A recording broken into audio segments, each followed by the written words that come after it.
Raman science centre को बम से उड़ाने की धमकी का ईमेल मिलने से पुलिस में हड़कंप मचा हुआ है।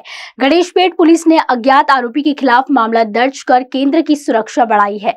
सूत्रों के अनुसार 5 जनवरी को रमन विज्ञान केंद्र के अधिकारी को अधिकृत ईमेल पर ईमेल दिखाई दिया। इस ईमेल में लिखा हुआ था कि आपके केंद्र में जगह जगह विस्फोटक रखे गए हैं, तुम्हें दिखाई नहीं देंगे, सुबह उनमें धमाके होने वाली है, इसमें सभी की मौत हो जाएगी, इसका हमें पता है। साइबर सेल के माध्यम से ईमेल भेजने वाले का पता लगाया जा रहा है।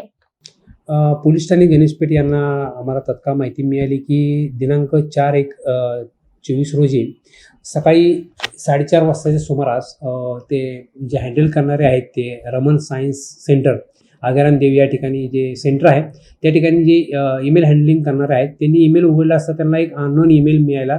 त्याच्यामध्ये असं लिहिलं होतं की आम्ही या ठिकाणी काही एक्सप्लोजिव्ह ठेवलेले आहेत आणि ते धमाका होऊ शकतो।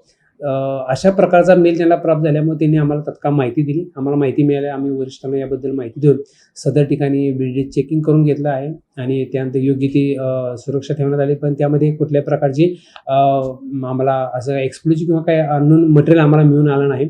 सविस्तर आम्ही पाहणी केलेली आहे, तशा सूचना दिल्या आणि त्यानंतर सदरची ही गोष्ट अफवा असल्याची आमच्या निदर्शनास आली तरी सुद्धा त्यांनी दिलेल्या तक्रारीवरून या पोलीस स्टेशनला गुन्हा दाखल करण्यात आलेला आहे। अननोन जे ईमेल धारक आहे त्याच्यावर गुन्हा दाखल करण्यात आला असून सदर गुन्ह्याचा सविस्तर तपास चालू आहे।